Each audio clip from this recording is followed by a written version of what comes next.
एक पावन चरित्र है श्री भक्त गोपाल चरवाहे का। पहले ऐसा हुआ करता था कि सबकी गायें जैसे चराए तो सब लोग अन्न आदि जो है उसके घर भिजवा देते थे और गायें छोड़ देते थे। वो ग्वाला ही कहा जाता था। सैकड़ों लोगों की गाय चराता था और उसके घर में अन्न आदि जो आवश्यक सामग्री है भिजवा दी जाती थी।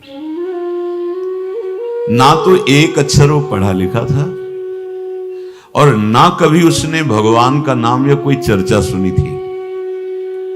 उसके कोई परमार्थ से संबंध ही नहीं था। बस गाय चराते थे, जंगल में रहते थे, पत्नी भोजन पहुंचा देती थी और परिवार चलाने के लिए गांव के लोग दे देते थे अन्न, क्योंकि सबकी गाय चराते थे।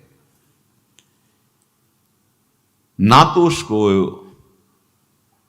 किसी धर्म का ज्ञान था ना किसी साधना का ज्ञान था। एक दिन देखा जंगल से एक मंडली जा रही संतों के। ओ श्री राम जय जय राम, श्री राम जय राम, ऐसे कीर्तन। संत जन पहले मंडली बना के चलते थे तो नाम कीर्तन पद कीर्तन ऐसे। उसको बड़ा आनंद आया। उसको लगा कि इतने झूम झूम कर संत जन गा रहे हैं, किसी से बात नहीं की, पकड़ लिया। अब पूरा तो नहीं, बस उतना राम राम राम राम ऐसे करने लगा। देखो कई बार कहा है यदि आप बिना गुरु मंत्र के भी नाम जप करेंगे तो नाम जप आपको गुरु तक पहुंचा देगा, क्योंकि गुरु प्रदत्त नाम भगवत साक्षात्कार कराता है। 50 वर्ष की अवस्था लगभग हो गई थी। कभी कोई तीर्थ याटन, धर्म कार्य, शास्त्र स्वाध्याय, सत्संग कुछ नहीं। देखो कृपा, विश्वास। अब वो अलौकिक ढंग से नाम में मिठास लगने लगी उसको। तो जोर जोर से कभी कभी नाच पड़ता, चरवाहा है ना, गाता। तो और जो लोग थे उसका उपहास करते, अरे नरक में भी ठौर नहीं मिलेगी, जिंदगी में कुछ पुण्य नहीं किया। ये ऐसे लोग बहुत उपहास करने वाले। ऐसे करने से क्या मिलेगा, नाम से कुछ हो जाएगा। उसने कहा हमने तो कभी सोचा ही नहीं कि कुछ होगा, हम तो ऐसे ही गा रहे। पर ये लोग उपहास कर रहे हैं, क्या गलत है क्या ऐसा गाना? जब तक दृढ़ ज्ञान नहीं होता तब तक माया फिसला सकती है। उसने कहा कि हम किसी लाभ के लिए, बैकुंठ जाने के लिए या कोई लाभ के लिए नहीं जपते, हमें तो अच्छा लगा, वो गा रहे थे संत जन तो हम गाने लगे। क्या सही में आप लोग समझते हैं कि ये गलत है? उनका तुम मूर्ख हो, तुम्हारी क्या समझ में आए? और उपहास करते उसका। उसके मन में एक बात आई, कोई ये प्रमाण दे दे मुझे, ये जो मैं संतों के मुख से सुना नाम, ये परम सत्य है, ये परम सुखकारी है, और इससे क्या वैकुंठ मिल जाएगा? कोई तो मिले मुझे। और जब किसी के हृदय में ऐसी आकांक्षा होती है तो वही मिल जाते हैं जो सबके हृदय की जानते हैं। एक दिन उसने देखा जब लोग दिल्ली की हंसी मजाक कर रहे थे, उसी समय एक लंगोटी पहने हुए, हाथ में कमंडल और दंड धारण की हुई कोई वीतराग परमहंस दौड़ा, चरणों में गिर गया। महाराज महाराज, बस एक बात आप बता दीजिए, जो हम राम राम कह रहे हैं, ये लोग उपहास करते हैं, क्या इससे हमारा कल्याण हो जाएगा, वैकुंठ मिल जाएगा? तो उन्होंने कहा बेटा ये बहुत मंगलमय भगवान का नाम है, पर हमें लगता है कि तुम्हें गुरुदेव की आवश्यकता है। यदि तुम गुरु कृपा पात्र बन जाओ तो इन उपहास करने वालों की बातें तुम्हारे मन में नहीं लगेंगी और निश्चित तुम्हें भगवत साक्षात्कार हो जाएगा। तो पैर पकड़ लिया और कहा महाराज आप ही गुरु बन जाओ ना हमारे, आप ही हमें मंत्र दे दो। तो उन्होंने कहा हम तो तीर्थ यात्रा में हैं, ऐसा हम नहीं कर सकते, पर यदि तुम भगवान से प्रार्थना करोगे तो तुम्हारे कल्याण के लिए सदगुरु प्राप्त हो जाएगा।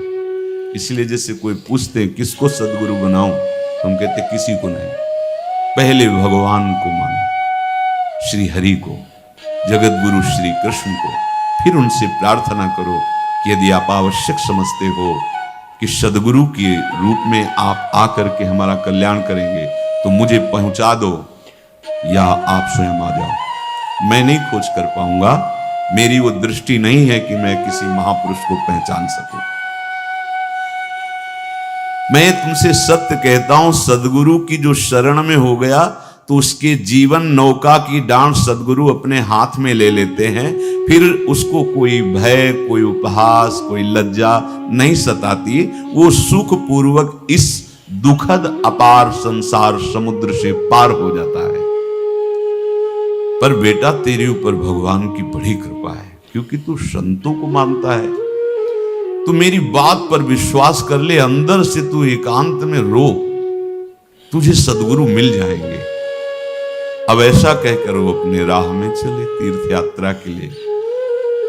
अब वो खोजता, एकांत में बैठकर देखता, कभी कभी वो पेड़ पे चढ़ जाता कि कोई संत तो नहीं आ रहे हैं। अब उसके लिए वहां भोजन पहुंच जाता, पाता, गाय देखता और बस खोज करता कि सदगुरु आ जाए, सदगुरु आ जाए। बहुत समय व्यतीत हुआ पर उसका विश्वास नहीं टूटा कि संत ने कहा था कि तुम भावना करो कि सदगुरु आ जाएंगे। भगवान सदगुरु बनकर के आए, वही है सदगुरु। देखा सामने से बड़े तेजस्वी महात्मा बड़े तीव्र गति से आ रहे हैं। वो दौड़ा, गुरुदेव गुरुदेव, चरणों में लौट गया। चरणों में जे भी गिरा तो एक बिजली सी दौड़ी उसके हृदय में। अब बात बन गई, गुरु मिल गए, वो खड़े हो गए। देखते ही सात्विक भाव उत्पन्न हो रहा है, आंसू निकलने लगे। देखते ही मन में आया कि जो संत कह रहे थे सदगुरु मिल जाएंगे, यही हमारे सदगुरु हैं। हृदय में उत्साह, आतुर आवाज, प्रभु मुझे भवसागर से पार करने वाला गुरु मंत्र दे दो। ऐसे थोड़ी दीक्षा दी जाती कि गली चलते दी जाए, दूंगा। जा पहले स्नान करके आ, फिर एकांत स्थान में बैठेंगे, फिर तेरे को उपदेश देंगे। बोला महाराज, मैं जंगली आदमी हूं, गाय चराता हूं, हमारा घर बार से कोई आना जाना नहीं, यही भोजन आ जाता है। संत ने कहा अच्छा स्नान कर। स्नान करके एक पेड़ के नीचे, भाई मैं तुझे कुछ नियम दूंगा, कुछ शर्त। तो महाराज गंवार आदमी है, ना हम आपका कोई नियम पालन कर पाएंगे, ना कोई व्रत पालन कर पाएंगे, ना कोई साधना कर पाएंगे। आप देख लो हमारी हालत, 50 साल का हूं, पढ़ा लिखा बिल्कुल नहीं, कोई धर्म कर्म नहीं जानता, गाय चराता हूं। मुझसे बहुत बातें नहीं सधेंगी, अगर एक कोई बात बता दो तो प्रण करता हूं जिंदगी में प्राण त्याग सकता हूं, पर एक बात, कोई एक नियम कोई दे दो। हमें बहुत नियम तो नहीं समझ में आएंगे, एक कोई बात बता दो कि ऐसा कर लेना और मंत्र जपना, तो हम प्राण त्याग सकते, पर आपकी आज्ञा उल्लंघन, पर बहुत हम बातें नहीं मान पाएंगे क्योंकि हमारे इतना ज्ञान नहीं है। गोपाल के वचन सुन करके बहुत प्रसन्न हुए संत भगवान। एक नियम तुझे देता हूं, हमारे आराध्य देव श्री कृष्ण है, गोविंद है। आज से तुम्हारे आराध्य देव गोविंद है, हाँ श्री कृष्ण है। बिना उनको पवाए तुम्हें पाना नहीं है, बस यही तुम्हारे लिए नियम है। तुम्हारे पास जो आवे, सूखी रोटी, दूध, छाछ, जो भी, बिना उनको पवाए पाना नहीं है। सीधा सरल आदमी। गुरुदेव प्राण चाहे चले जाए, बिना उनको पवाए आज के बाद कभी जिह्वा पे कुछ नहीं जाएगा। ऐसा गुरुजन आदेश करते हैं वैष्णव मार्ग के पथिकों को कि जल भी बिना अर्पित किए मत पियो। अगर आप बिना अर्पित किए पीते हैं तो आपकी बुद्धि में इष्ट देव के प्रति ममत्व तो नहीं आ पाएगा, नहीं आ पाएगा। अब तो गोपाल नाच पड़ा कि गुरु मिल गए, गुरु मंत्र मिल गए और इष्ट का पहचान मिल गई। उसी समय घर से भोजन आया, वही कभी चटनी रोटी, ऐसे ही बैठा एकांत वृक्ष के नीचे, आओ गोविंद भोग पाओ। अब गोपाल विचार में लगा कि आ तो रहे हैं ही नहीं, और गुरुजी ने कहा बिना पवाए पाना नहीं। पूरा दिन व्यतीत हो गया। गुरुजी कह रहे थे घट घट में विराजमान भगवान है, तो कहीं से भी प्रकट हो सकते हैं। तो अंदर मंत्र जपता हो, कहता आओ भगवान पाओ आके, नहीं आए। महाराज हमारे गुरुदेव ने आपका ध्यान जो बताया था वैसे ही आओ, आप पाओ आकर के। रात्रि हो गई, देखा पर वो नहीं आए तो भोजन उठाया, गाय को पवा दिया। तो बहुत सी गायें थी, भूखा रह गया। दूसरे दिन फिर भोजन आया, एक पत्ता टोरा, जल से छिड़का पत्ते में और भोजन रखा। भगवान को फिर पुकारा, आओ प्रभु।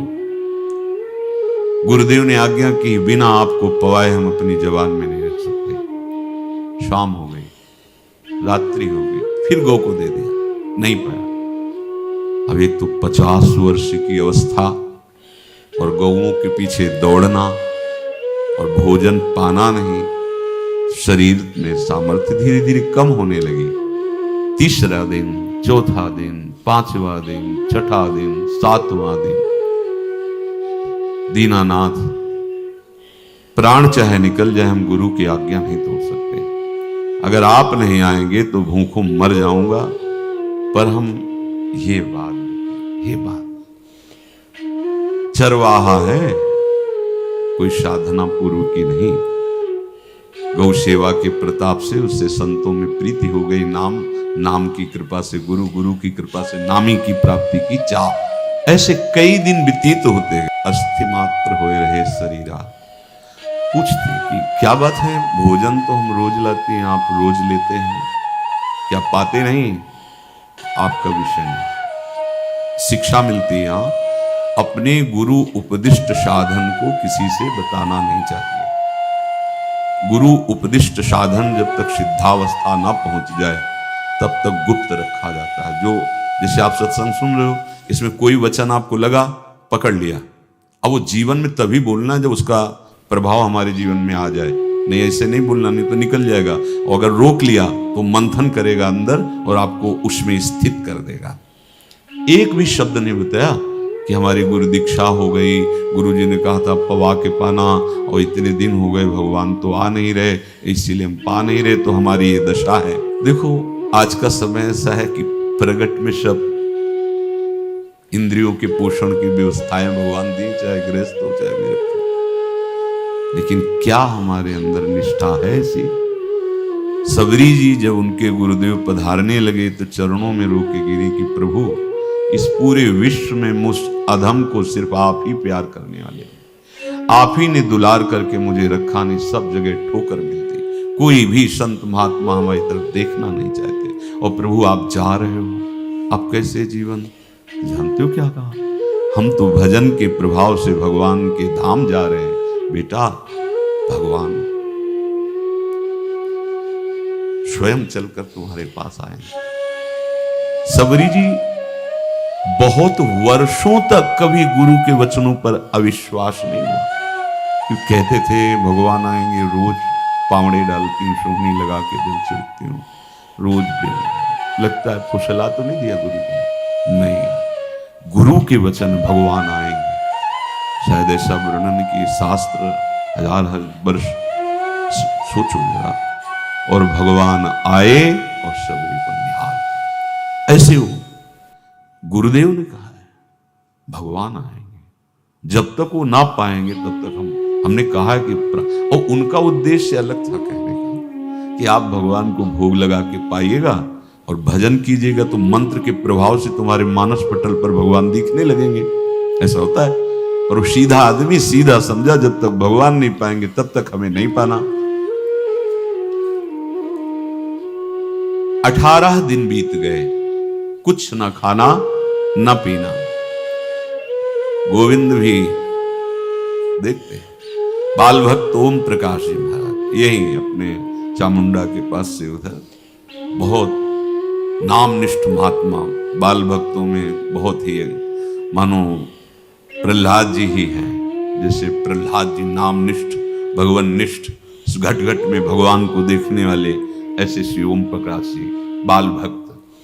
बड़े बड़े महापुरुष गए, हरि बाबा, उड़िया बाबा, सब बस वो यही कहते कि ये श्री कृष्ण का आदेश है। फिर शायद 50 के भी ऊपर दिन गए थे, ऐसे 70 दिन तक उस महापुरुष ने कुछ नहीं खाया। सशरीर अंतर्ध्यान हुए, आज समाधि उनकी बनी। जब महत्व भगवान का जग जाता है तो शरीर का महत्व है। अच्छा, प्राणनाथ जब प्राणों का पोषण कर रहे हैं तो अन्न में भी तो प्राणनाथ की ही दी हुई शक्ति है, तो बिना अन्न के भी उनका पोषण हो रहा है। पर ये भागवती का आदेश से, मनमानी करने से नहीं। मनमानी करने में फिर मार्ग रुक जाएगा। भगवान आदेश करते हैं अपनी वाणी से, युक्ताहार विहार से, उचित आहार विहार, वो तो भगवद आदेश होता है। 18 दिन बीत गए, 19वें दिन जब भोजन आया, पेट के आते सब सिकुड़ गई थी। वैसे 50 वर्ष के थे, आंखें धस गई थी, उठने की ताकत नहीं।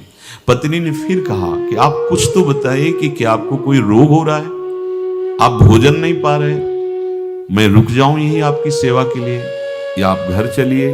कोई उत्तर नहीं, आप जाइए, हम ठीक हैं।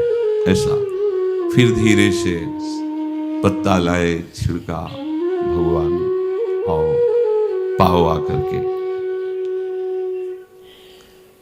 शाम हो गई, फिर गाय को दे दिया। विचार कर लिया कि अब मरना ही है, मुझ जैसे अधम के पास भगवान तो आएंगे नहीं, वो तो भगवान है, पर मैं अपने गुरु के वचन नहीं तोड़ सकता, मर चाहे जाऊं।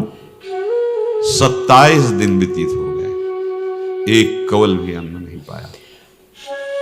न चलने की शक्ति थी, न पत्ता लाने की शक्ति थी, न जल छिड़कने की शक्ति थी। जिस पात्र में भोजन लाई थी, लेटे ही लेटे खोला और कहा, प्रभु मुझे पता है आप इस शरीर से नहीं मिलोगे, और आप जान लो मैं अपने गुरु की आज्ञा का उल्लंघन नहीं करूंगा। ये मतलब जितने महान हुए हैं सब निष्ठावान हुए हैं, अपने लोग फिसड्डी हैं। जरा सा कोई दुख, जरा सा कोई सुख, फिसल जाते हैं। प्राण अनंत जन्मों की बिगड़ी 27 दिन क्या होते हैं, क्या होते 27 दिन? अनंत जन्मों का जमा कूड़ा करकट भगवान साफ कर रहे हैं। यस, जो तन्मयता, गुरु निष्ठा, जो प्राण भूख से व्याकुल, सब भस्म हो रहे हैं पाप अनंत जन्मों के। अनंत जन्मों, जैसे हम सोचे कि भगवान इतने निर्दयी कैसे हैं? नहीं निर्दयी, आत्मा को कुछ फर्क नहीं पड़ता। और शरीर ने जो किए हैं जन्म जन्मांतरों के, वो निष्ठा के कारण दुख नहीं पहुंचेगा। निष्ठावान को दुख नहीं पहुंचता, वो आपको दिखाई देगा दूर से, उसको दुख नहीं पहुंचता, क्योंकि निष्ठा का कवच है, वो कभी कोई भेद नहीं सकता। किसी भी माया के यंत्र में ताकत नहीं कि निष्ठा को भेद सके, उसी को निष्ठा कहते हैं, नहीं भेद पाई। 27वां दिन है, पति की दशा देख करके कहा, स्वामी अब तो आप कहोगे भी तो मैं नहीं जाऊंगी, हम आपकी दशा, इशारे से कहा आज भर चली जा, क्योंकि उसको लग रहा था आज प्राण निकल जाएंगे, आज भर चली जा, फिर कल से जैसी तेरी आज चली जा। इशारे से, बोलने की भी सामर्थ्य नहीं थी। गोपाल के आंसुओं की धारा चल रही, पड़े पड़े धीरे से खोला जो भोग है, और अंतस्थल, आज बोल भी नहीं पा रहे, अंतस्थल से कह रहे, प्रभु अब चाहे आके पालो या लिवा जाके पवा देना, देख लो आप, आखिरी है, आके पालो या लिवा जाना और अपने यहां पवाना, क्योंकि हमारे यहां तो पाए नहीं आप। बड़े प्रेम से अंदर से आवाज आई, गोपाल खोली, क्योंकि बोलने की हिम्मत नहीं, ये अंदर से प्रार्थना की थी। गोपाल वो अमृतमय, गुरुदेव ने कहा था कि उनकी वाणी से अमृत बरसता है। एकदम आंख खुला, देखा वही पीतांबर, वैसे मोर मुकुट, वही मुरली, वही करधनी, वैसे नूपुर, वैसे ललित त्रिभंगी।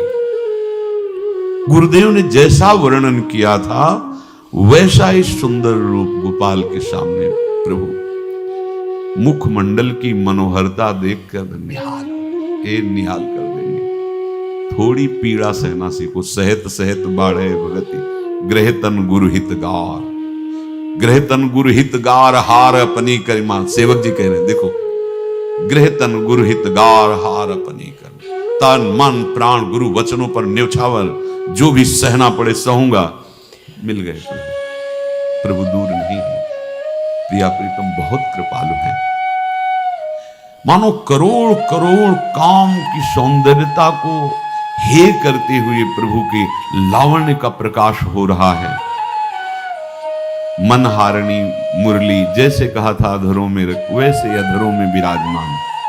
अच्छा, खास बात ये, ना कोई गाय देख पा रहे, नहीं कोई और चरवाहा देख पा रहा। ये भगवान, जैसे इस सभा में किसी से बात करें भगवान, किसी से मिले तो पास बैठा व्यक्ति भी नहीं देख पाएगा, ना जान पाएगा, क्योंकि प्राकृतिक इंद्रियां, प्राकृतिक शरीर, और वो चिदानंद में, वो तो जिसको दर्शन देंगे तो पहले दृष्टि प्रदान करते हैं। भगवान जिससे मिलते हैं पहले दृष्टि प्रदान करते हैं, तो गुरु रूप से दृष्टि प्रदान। ये जो अंतर में पुकारा ना, वो अंतर दृष्टि खुल गई, सामने देखा। इतना सुंदर विश्व मोहिनी भगवान श्री हरि का ललित त्रिभंगी रूप कि गोपाल की आंखें नहीं टिकी। इतना सुंदर रूप, आंखें भगवान के तेज के आगे बंद हो गई। जे भी बंद हुई तो देखा मानस पटल पर वैसे ही ललित त्रिभंगी। फिर खोला, देखा सामने भगवान मुस्कुराए, सामर्थ्य प्रदान किया। देखो अर्जुन के साथ ही तो खेलते हैं भगवान सखा भाव से, रथाक रहे हैं, लेकिन भगवान का विराट स्वरूप देखने की सामर्थ्य अर्जुन में थी क्या? दिव्य दृष्टि प्रदान की। फिर भी कांप रहे थे अर्जुन जी भगवान की दिव्य दृष्टि संपन्न नेत्रों से उस विराट महिमा को देखकर कांप रहे थे अर्जुन। ये तो माधुर्य रूप प्रभु का है। उसने मानो इशारा किया प्रभु को कि हमारी सामर्थ्य में मैं सकिल कर आ जाऊं, नजदीक आप आ जाओ। आ गया, अपना माथा प्रभु के चरणों में रखा, आंसुओं से भगवान के चरणों का प्रक्षालन कर। देखो, गांव का गाय चराने वाला ग्वारा, जिसको कोई धर्म कर्म का ज्ञान नहीं, कोई भक्ति का ज्ञान नहीं, कोई शास्त्र का ज्ञान नहीं, भगवान ने फिर उसको उठाया और अपने हृदय, ज्यों हृदय से लगाया, हष्ट पुष्ट स्वस्थ सब, अंतर बाहर पूर्ण, कोई पीड़ा नहीं, कोई दुख नहीं, बिल्कुल तेजस्वी स्वरूप। भगवान की स्पर्श की महान सामर्थ्य। बाली ने बहुत मारा ना सुग्रीव को, तो कर पर शाह सुग्रीव शरीरा, जे इस पर सारी पीड़ा गई। भगवान अमृत सावी है, भगवान दिव्य चिदानंद भाव देने वाले हैं। अब तो सुरमुनि वांछित प्रभु की छाती से लपटा है। ये ऐसा ना सोचो कि कहानियां हैं, ऐसा ये सत्य विषय आप भी प्राप्त कर सकते हैं। इसी के लिए रोज सत्संग होता है। जो भगवान से लिपट कर छाती में अश्रु की बूंदे, तो भगवान ये था माम प्रपद्यन्ते, भगवान की अश्रु बूंदों से गोपाल का अभिषेक होगा। मानो सुदामा मिलन हो रहा है जैसे। भगवान को दैन्य बहुत प्रिय है। तभी भाई जी महाराज कहते हैं पद में कि बुद्धिहीन बना दो हे भगवान, हमें बुद्धिहीन बना दो। ये जो बहुत बुद्धि चलती है ना, इसके लिए दौड़ भाग है। नहीं, सीधे प्रभु हमारे हैं, हम प्रभु के हैं। नाम जप आश्रय भगवत प्राप्ति निश्चित। भगवान बोले, प्यारे गोपाल अब तू रो मत, देख मैं तेरे प्रेम में पगी हुई है जो सूखी रोटियां हैं अभी पाता हूं। वो भगवान बैठ गए और उसके घर की जो रोटी थी उसे, देखो मुझे त्रिभुवन का कोई भी भोग प्रसन्न नहीं कर सकता गोपाल, मुझे त्रिभुवन का कोई भोग प्रसन्न नहीं कर सकता। इस बात को समझो। जिनको ये भ्रम हो कि हम अधर्म से कमा के 56 भोग लगा के प्रभु को प्रसन्न कर लेंगे, तो ये बात सुनो। कह रहे मुझे त्रिभुवन का कोई भोग प्रसन्न नहीं कर सकता। मैं ऐसे ही अन्न की चाह रखता हूं। भगवान के वचन, जैसे दुर्योधन का महल का सब वैभव त्याग के, स्वागत ठुकरा के और विदुरानी जी के हाथ का छिलका पाया, मैं ऐसे ही अन्न की चाह रखता हूं, भगवान कहते हैं बलिहारी। कभी प्यार से एकांत में रो के इनको पवाना सीखो। भले आप इतनी कटोरी में सब्जी, 2 रोटी, अगर दैन्य भाव से कि नाथ कहाँ आप और कहाँ, कैसे आपको पवाएं। जो छवि है ना, पंखा करते जाओ ऐसे बीच बीच में, तो आप जल पिला देखना। ये था माम प्रपद्यन्ते तास्तते भजम। आप जैसा मानोगे वैसा ही वो व्यवहार करेंगे, पक्का समझ लो।